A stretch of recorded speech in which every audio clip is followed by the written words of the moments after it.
Bonjour et bienvenue, très heureuse de vous retrouver pour Cannes, 14h depuis la plage Magnum de la Croisette.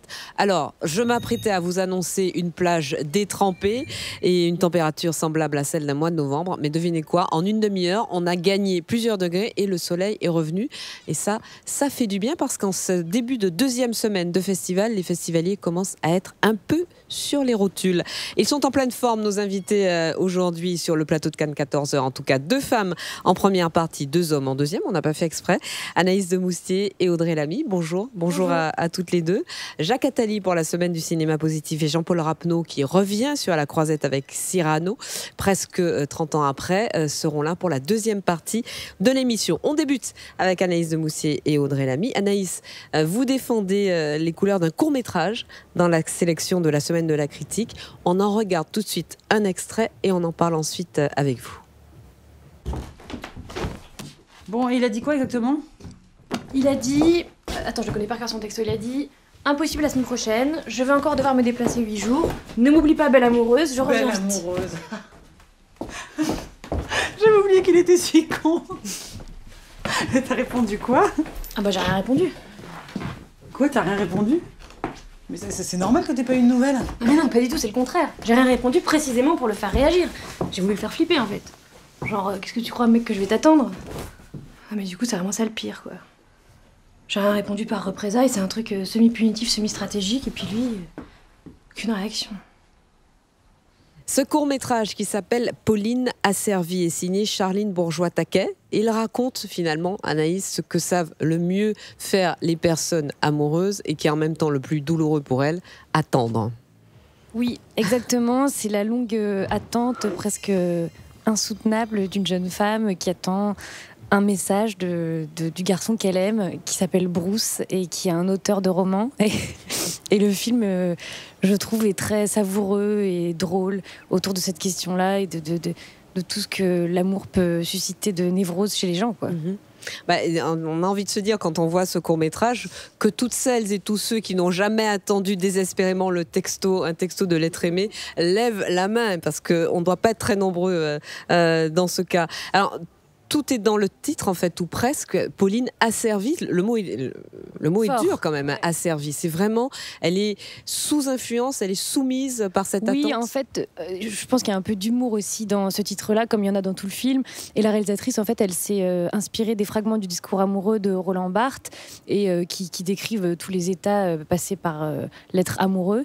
Et c'est vrai que le temps du film, c'est vraiment le moment où elle est complètement asservie, complètement aliénée, dépendante de cette réponse qui n'arrive pas, de cette relation qui lui fait du mal. Et donc oui, c'est un excès, mais c'est plus un trait d'humour, je pense. Bon, alors, on va pas vous demander si c'est un rôle de composition ou si vous avez cherché dans votre vécu. C'est un rôle de composition parce que j'ai jamais joué quelqu'un d'aussi désagréable. En fait, ça m'a fait vraiment du bien. Non mais c'était merveilleux parce que j'ai beaucoup joué les jeunes filles fraîches et sympathiques, et là de jouer quelqu'un qui est vraiment pleine de mauvaise foi, qui est parce qu'elle emmène une amie en vacances, en fait. Elle emmène une amie dans cette maison de campagne, elle la prend complètement en otage parce qu'en fait son amie est juste le témoin de sa crise, quoi. Oui. Et c'était très très agréable de jouer quelqu'un qui est sans filtre et qui est aussi désagréable. En fait, c'est une autorisation à être mal élevé, en fait. Ouais, complètement. Pour une fois, ça vous est arrivé, Audrey, de jouer des personnages qui vous remplissent de joie, comme ça, des personnages négatifs ou désagréables? Oui, mais c'est vrai que c'est assez jouissif à jouer. On aime bien jouer les mauvaises, les méchantes, et jouer des personnages qui sont un peu loin de nous. Forcément, ça nous fait du bien, et puis on peut se lâcher. Et puis là, pour le coup, c'est notre métier, donc on a le droit d'être désagréable. Et non, après, j'ai pas joué forcément. Si, à la télé, j'ai eu un personnage que j'ai joué pendant 10 ans sur M6, qui est un personnage qui est assez haut en couleur, qui a beaucoup de caractère et voilà, qui est assez dur avec son compagnon de vie. Et c'est vrai que c'est assez jouissif. Alors, il y a aussi la rencontre avec votre réalisatrice. Je la cite. Avant le tournage de Pauline asservie, je n'avais jamais dirigé d'acteur professionnel, même si j'ai toujours adoré admirer le travail d'Anaïs de Moustier. Je dois avouer quelque chose. Je n'imaginais pas que tourner avec elle allait être aussi merveilleux. Elle m'a complètement éblouie. Elle est ultra précise et technique, avec un sens du rythme incroyable, et en même temps, elle a ce jeu subtil, nuancé, aussi sensible qu'intelligent, c'est un enchantement. Trop Qu'ajouter, sympa. Anaïs, Trop qu'ajouter? sympa, Charline.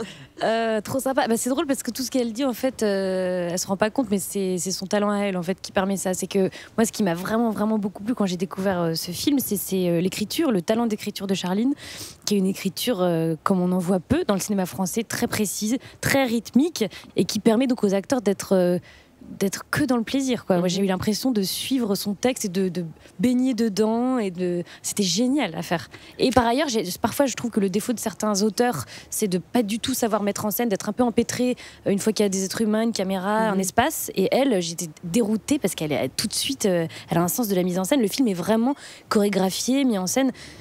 Franchement, c'est une rencontre de quelqu'un qui, je pense, fera d'autres films que j'aurai envie de voir, hein, c'est sûr. Alors, elle s'appelle, je rappelle, Charline Bourgeois-Taquet. Le film est dans la sélection de la semaine de la critique, donc qui fait partie de cette dizaine de courts-métrages qui concourent pour la semaine de la critique. Qu'est-ce que ça change pour une actrice d'être dans un format aussi court? Parce que le film dure 27 minutes, je crois. Qu'est-ce que ça change? Franchement, on joue pas de la même grand-chose, façon, en fait. il y a Oui. une intensité en plus. Non, c'est la même chose, les mêmes enjeux. Faire un film, c'est une affaire de rencontre, d'instinct, d'envie d'aller vers un texte, vers quelqu'un. Donc c'est les mêmes enjeux, sauf que ça tourne moins longtemps, quoi. Mais franchement, ça change rien sinon. Et puis il y a moins d'argent. Donc Oui. on est logé dans un gîte un peu pourri. C'est sympathique. Audrey, vous avez joué dans des productions comme ça sans argent où il faut vraiment faire preuve d'ingéniosité.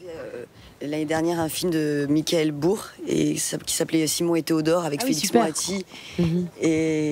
Ah oui, d'ailleurs, tu avais marqué un petit mot très sympathique sur les réseaux sociaux, j'ai vu. Non, je n'ai pas les réseaux sociaux. T'as pas envoyé un petit message à Michael Bourg? Ah si, c'est ça. Alors c'est Michael qui a dû me... Et voilà, avec Félix Moati et Mélanie Bernier. C'est vrai que c'est un tout petit film avec très peu de budget. Oui. Mais ce qui est chouette, c'est que du coup... quand l'équipe dit oui et participe au film, c'est que voilà, c'est un vrai plaisir et il y a vraiment l'envie de faire le film, donc c'est chouette. Alors Audrey, vous êtes à Cannes pour défendre un film sur le marché du film qui se déroule donc pour les professionnels en marge du festival de Cannes. Le film s'appelle Marum. Ouais. C'est une comédie réalisée par Frédéric Kering. Dites-nous en plus, parce que pour le coup, nous, on n'a pas vu le film. On a fait l'ouverture de Cannes Junior. Alors, je connaissais pas, c'est génial. C'est une sélection pour le public plus jeune. Et c'est un jury de collégiens et qui vote pour nous. On en a fait simplement l'ouverture hier, mais c'était super. C'était la première fois que le film était vu par un vrai public, puisqu'on l'a tourné il y a un an, mais ça fait seulement quelques semaines que le film est monté et tout ça. Donc, on était assez stressés. Et puis, ce qui est chouette, c'est qu'avec les jeunes, on sait tout de suite s'ils aiment le film ou pas. Donc voilà, ils sont rentrés dedans et c'était super chouette. Alors, Marum raconte l'histoire d'une mère de famille qui découvre que son jeune fils est harcelé. Voilà, en fait, c'est l'histoire d'une maman qui a un petit garçon de 9 ans et qui se rend compte que c'est le bouc émissaire de trois enfants de son école, et du coup, elle décide de le venger. Donc, on est sur un sujet fort, mais on le détourne vraiment en comédie. Voilà, donc elle va le venger, mais elle va régresser dans l'âge. C'est-à-dire que d'un seul coup, elle va avoir 9 ans d'âge mental et faire des vengeances un peu nulles. Vous connaissiez le travail de Frédéric Kering? Je le connaissais en tant que comédien, parce qu'il est aussi acteur, en plus d'être auteur et réalisateur.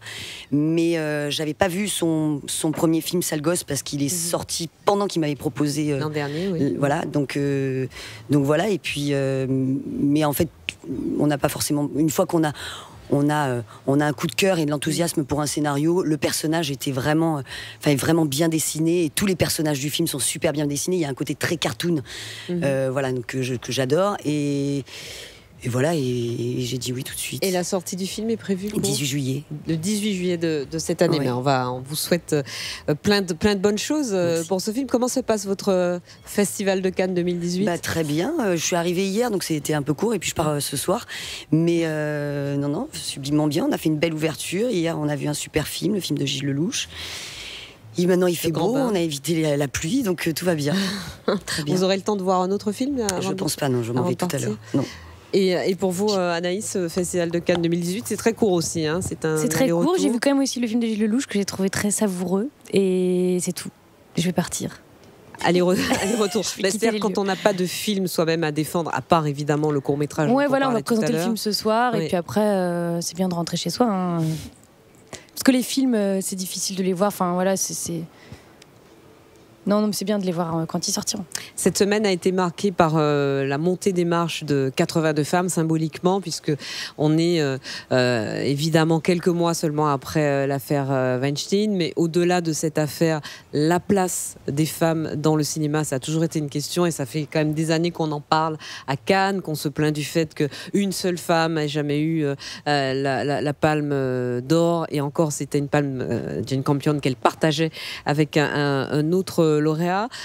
Vous êtes de jeunes actrices, enfin même si vous n'en êtes pas évidemment à vos débuts, mais en âge en tout cas, vous êtes encore de jeunes actrices. Est-ce que ce sont des sujets qui sont pour vous des sujets de préoccupation ou ça, pour vous, c'est quelque chose qui concerne les autres avant tout? Ah non, c'est forcément un sujet de préoccupation. Enfin, j'ai l'impression que là, on traverse une époque quand même très spéciale et on est forcément concerné par tout ça. Après, directement, intimement, on a tous des parcours différents.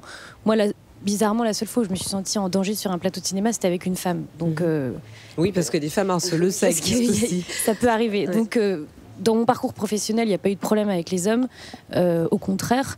Après, je trouve ça super qu'on en parle et qu'on avance dans ce sens-là. Ouais. Mais c'est bien le micro. Et pour qu'on fasse bouger les choses, oui, complètement. Et évidemment, l'égalité des salaires, enfin voilà, c'est des choses, ça paraît absurde de devoir encore en parler, mais bon, en fait, il faut le faire. Et il y a des femmes comme Céline Sciamma, comme Rebecca Zlotowski qui sont très impliquées, et je les félicite parce que c'est donner du temps à ça, c'est vraiment bien. Ce qui est fou, effectivement, c'est qu'en 2018, on en soit encore à parler de ce sujet et à devoir les régler. Ouais, c'est un peu pathétique. Et par ailleurs, moi, ce qui m'a le plus déplu aussi, enfin, ce qui me déplaît, c'est de voir souvent que des femmes ensemble parler de ça, quoi. Et que le jour où on fait une montée des marches avec des hommes et où tout le monde est concerné, ce sera quand même ça la victoire. Oui, puis c'est pas si surprenant que ça, parce qu'avant, on n'en parlait pas. Et aujourd'hui, maintenant, la femme, même si je suis d'accord, il y a encore énormément de travail à faire, mais aujourd'hui la femme elle essaye quand même justement de se battre, elle parle, elle s'impose de plus en plus, donc c'est à ce moment-là qu'il faut le faire, c'est la bonne période. Et l'étape suivante, c'est effectivement de le faire avec les hommes. Merci à toutes les deux d'avoir fait un détour par notre plateau. Il se passe plein de choses à Cannes tous les jours. Eh bien, pour ne rien rater de l'essentiel, vous le savez, Cannes 14h a jeté son Mistigris sur la Croisette. Mistigris, c'est le nom de code de notre reporter. On regarde les images qu'elle nous a rapportées des dernières 24 heures à Cannes. Bienvenue. Dans Cannes 14h. Guillaume Canet. Guillaume Canet. Vous retrouvez en... Vous êtes préparé ou pas? Il s'est passé un entraînement, enfin vous avez appris, parce que c'est pas évident, enfin de faire de la natation synchronisée. Comment s'est passée la préparation du film? Vous avez déjà vu le dos de Philippe Catherine? C'est un oursin. C'est du boulot. Dresser les petits poils pour que ça danse dans le bon sens. Il a fallu bosser. Il a fallu les mettre au pas, tous ces poils. J'ai été accepté comme ça, ouais. C'est vrai, Philippe. Un bel effort. Un bel effort. Et c'est vrai, remarquable. Jamais avec ce corps ingrat. Je dis, comment? Philippe, si je suis passé, tout le monde passera. C'est vrai que je viens de quelque part. Et cette histoire, c'est toujours devant moi. En fait, il y a une mur entre moi et le monde, spécialement en Occident, et c'est mon histoire. Et je ne peux pas dépasser de cette histoire, comme on a envie de lire cette histoire-là, d'où on vient. C'est très drôle. Des fois, je me demande peut-être que on peut devenir de Mars ou de la Lune, ou être justement un artiste. Si Vimala était une créature, ce serait deux parapluies pour les jambes, une machine à coudre pour le sexe, une pieuvre pour la poitrine et une boule à facettes pour la tête.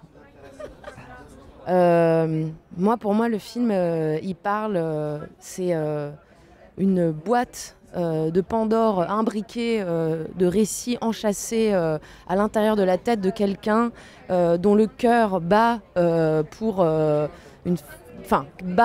et dérythmé par la mélancolie de ce qu'est le fait de vieillir et de grandir, et raconte les cauchemars aussi de tournage et l'espérance en fait qu'on peut placer dans le cinéma.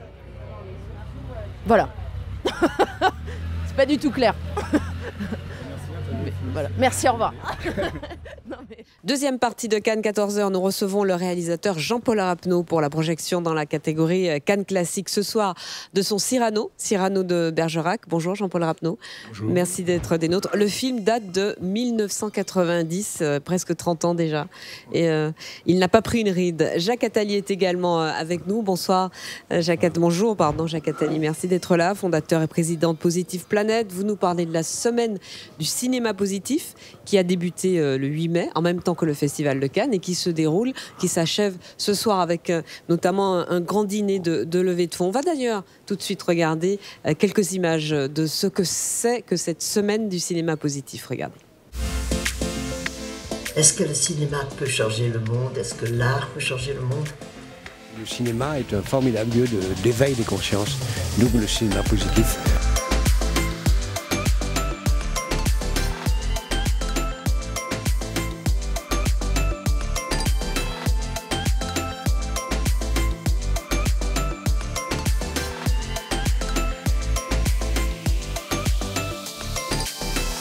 Jacques Attali, je vais commencer avec vous. Vous organisez donc avec la Fondation Positive Planète chaque année depuis... Je suis ravi de commencer en effet avec vous, mais nous avons quelque chose en commun avec Jean-Paul. Oui, dis-toi. C'est que nous avons un ami commun à quel on pensait beaucoup tous les deux, qui était le producteur de Cyrano de Bergerac, René Kleinman, qui était un être d'exception, et je voudrais évoquer son nom à cette émission. Alors on va en parler avec Jean-Paul Rapneau et avec vous effectivement, mais sur cette semaine du cinéma positif, qu'est-ce que ça veut dire cinéma positif ?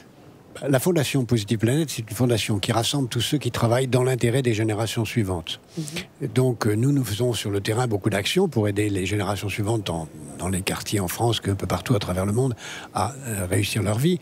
Et on a lancé toute une série d'actions, de plaidoyers pour que chacun dans notre vie quotidienne, nous travaillons aussi dans l'intérêt des générations suivantes, dans toutes nos décisions. Ce qu'on fait en tant que parents, on travaille dans l'intérêt de nos enfants, mais on devrait le faire quand on achète, quand on consomme, quand on travaille, quand on vote, de penser non pas à notre intérêt immédiat aux générations suivantes. Et on le développe ce concept dans toute une série de dimensions. On travaille sur l'agriculture positive. Et le cinéma positif, c'est le cinéma qui travaille dans l'intérêt des générations suivantes. Alors, il n'a pas vocation à être meilleur que les autres. Le cinéma, c'est d'abord une œuvre d'art. C'est d'abord là pour distraire, pour illuminer. Mais si en plus, ou par ailleurs, il est l'occasion d'un éveil des consciences, d'une prise de conscience d'un enjeu, il devient un film positif. Alors, cette année, le thème de la semaine, c'était la condition des femmes dans le monde. Du coup, comment s'est opérée la sélection des films pour vous ? Nous avons, en effet, sur toute la semaine, projeté des films en plein air et dans les salles à Cannes gratuitement pour le public, pour que le concept du cinéma positif s'installe plus. Et nous avons aussi fait une journée entière de débat le 9 sur le thème des femmes au cinéma, qui a été le thème qu'on a choisi cette année comme thème particulier du cinéma positif. Puis ensuite, on a eu un jury, dont je ne fais pas partie, qu'a présidé Claude Lelouch, avec beaucoup de personnalités du monde du cinéma, qui a choisi un certain nombre de films. Et le jury s'est réuni et rendra son verdict ce soir pendant le. Alors ce soir, grand dîner de gala et de levée de fonds pour financer vos actions notamment. Vous allez rendre hommage à Juliette Binoche et à Sonia Rolland. Et Catherine Deneuve. Et à Catherine Deneuve. En effet, Sonia Rolland, qui est aussi d'ailleurs en compétition avec un film pour nous, et Juliette Binoche pour toute son action, en particulier son dernier film, et Catherine Deneuve aussi pour son action, qui sont trois femmes qui incarnent véritablement de façon iconique la situation des femmes dans le monde du cinéma. Sonia Rolland, que nous allons recevoir sur ce plateau justement pour son documentaire sur les femmes du Rwanda. Jean-Paul Rapneau, vous êtes là donc pour Cyrano. Alors Cyrano, multi-récompensé, César du meilleur film et du meilleur réalisateur en 1991, Oscar du meilleur film étranger la même année, des BAFTA, des Golden Globes, le César des Césars pour le 20e anniversaire de la cérémonie en 95. Mais je répondais tout de suite sur ce que disait Jacques Attali, c'est que il y a un homme, celui qui a rendu le film possible, qui a voulu ce film, le producteur de ce film, René Kleinman. Rien que de prononcer ce nom, c'est une émotion, mais parce que c'était un homme extraordinaire, un ami à nous, à Jacques Attali et à moi. Nous le voyions. c'était des amitiés différentes, j'ai l'impression pour lui. Oui, c'était des amitiés cloisonnées, mais on se voyait intensément, et vous aussi. Je le savais, il me parlait de vous, mais on ne se voyait pas ensemble. Oui, mais je sais qu'il parlait beaucoup de musique avec vous. Oui, il parlait de musique. Et de cinéma, bien sûr, et d'autres choses. Mais oui, c'est ça, c'est que ce film, quand il a fallu le faire, beaucoup de gens ont reculé, donc le film a été annulé plusieurs fois. Puis finalement, celui qui l'a repêché au bout de quelques années, c'est Gérard Depardieu qui un jour lui a dit « Mais il y a un film que j'ai rêvé de faire et puis qui ne s'est pas fait. » Et c'est donc lui. Voilà. Et c'est donc René donc, qui a fait cela. Mais je dis, alors, encore un mot, parce qu'il y a une autre chose qu'il a voulu faire, qu'il a commencé à faire après Cyrano, c'est le film de Terry Gilliam, Don Quichotte. Don Quichotte qui sera projeté à Cannes pour la le vrai premier producteur de Don Quichotte, c'est René Kleinman, et c'est triste qu'on n'évoque pas sa mémoire aujourd'hui, parce que sans lui, ce film ne serait pas lancé. Et d'ailleurs, le fait que ce film a eu un incident, à mon sens, c'est à l'origine de sa mort. Oui, le film était... Et je pense que ça a été une chose assez dure à vivre pour René Kleinman, pour Jean Rochefort aussi, d'ailleurs. Et pour Terry Gilliam, à l'époque, on avait l'impression qu'aucun des trois ne se remettrait de l'annulation de ce film. Et finalement, c'est combien d'années? Oui, presque 30... Enfin non, là, et l'affaire n'est pas terminée pour Terry Gilliam. Voilà. Je reviens à Cyrano, qui est sur La Croisette, qui est projeté ce soir même dans la catégorie Cannes classique. On en regarde une bande-annonce de ce film. Enfin, tu conviendras. Eh bien oui, c'est mon vice. Déplaire est mon plaisir, j'aime qu'on me haïsse. Si tu laissais un peu ton âme mousquetaire, la fortune et la gloire... Et que faudrait-il faire? Chercher un protecteur puissant? Prendre un patron? Et comme un lierre obscur qui circonvient un tronc et s'en fait un tuteur en lui léchant l'écorce? Grimper par ruse au lieu de s'élever par force? Non, merci. Dédier, comme tous ils le font, des vers aux financiers, se changer en bouffon, dans l'espoir vil de voir aux lèvres d'un ministre naître un sourire enfin qui ne soit pas sinistre? Non, merci. Déjeuner chaque jour d'un crapaud, avoir un ventre usé par la marche, une peau qui plus vite à l'endroit des genoux devient sale, exécuter des tours de souplesse dorsale? Non, merci. De trouver du talent comme Mazette, être terrorisé par de vagues casettes et se dire sans cesse « Oh, pourvu que je sois dans les petits papiers du Mercure, François !» Non, merci. Calculer, avoir peur, être blême, aimer mieux faire une visite qu'un poème, rédiger des placés, se faire présenter. Non, merci. Non, merci. Non, merci. Mais chanter, rêver, rire, passer, être seul, être libre, avoir l'œil qui regarde bien, la voix qui vibre, mettre, quand il vous plaît, son feutre de travers, pour un oui, pour un non, se battre ou faire un vers. Travailler sans souci de gloire ou de fortune à tel voyage auquel on pense. Dans la lune, triomphant par hasard, en garder le mérite, bref, dédaignant d'être le lierre parasite, lors même qu'on n'est pas le chêne ou le tilleul. Ne pas monter bien haut, peut-être, mais tout seul. Fais tout haut l'orgueilleux et la mère, mais tout bas, dis-moi tout simplement qu'elle ne t'aime pas.